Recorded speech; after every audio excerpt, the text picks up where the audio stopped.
Химийн хорд бодис бүхий цацрагийн туяа Оросын холбооны улсаас үүлээр дамжаад манай улсад орж ирсэн гэх мэдээлэл өнөөдөр олон нийтийн сүлжээгээр тархсан.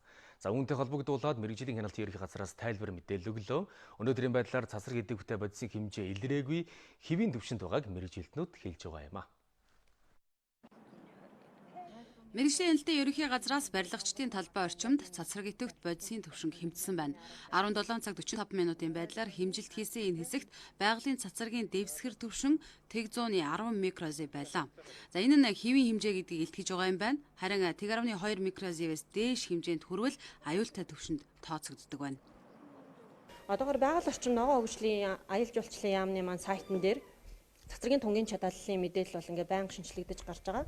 2019 оны 8 дугаар сарын байдлаар бол Архангай аймагт бол 0.11 микрозиверт цаг буюу ерөнхийдөө Монгол улсын дундаж хэмжээ бол 0.12 микрозиверт цаг гэсэн хэмжээ нисгдэрдэггүй байгаа. Улсын хэмжээнд ус цагуур орчин шинжилгээний газрын 35 станц ажилладаг. Хэрвээ Монгол улсад цацрагийн туяа орж ирсэн тохиолдолд эдгээр станцууд тохиолдол өгөх юм байна. Мөн мэрэгжилтнүүд өдөрт 2 удаа цацраг идэвхт бодисын хэмжээг мэрэгжлийн багжаар тогтмол хэмжиж хянаж байдаг юм байна. Монгол улсын 15 хөлийн бомбт дээр 81 төхөөрөмж байдаг. Эдгээр төхөөрөмжүүд маань бол цөмийн материалын хууль бус хөдөлгөөнийг илрүүлэх зорилготой суурилсан төхөөрөмжүүд байдаг. Энэхээр төхөөрөмжүүд манд хэрвээ тийм өндөр идэвхтэй цацраг идэвхт үүлтэй манай Монголын нутаг дэвсгэр дээр хэрвээ ингээд нэвтрэн орж ирсэн бол бас тохиолдол өгөх боломжтой юм төхөөрөмжүүд байдаг учраас энэ талаарч бас ямар нэгэн тохиолдол биднэрт одоогоор ирээгүй. Тийм учраас Монгол улсын нутаг дэвсгэрт цацраг идэвхт үйл нэвтрэн орж ирсэн гэдэг баталгаатай их сурвалжуул байхгүй байна.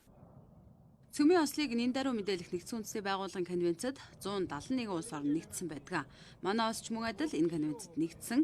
Монгол улсаас 5,000 км-ийн цаанд Оросын албаны улсын Архангельск мужийн цэргийн ангид гарсан дэлбэрэлтийн улмаас үүссэн цацраг туяа Оросын албаны улстай хурж зэрэгэлдээ бусад улс орнуудад мэдрэгдээгүй байгаа юм байна. Конвенцэд зааснаар аль нэг улс орн цацраг туяа мэдрэгдвэл нэн даруй мэдээлэх үүрэг хүлээсэн байдаг юм байна.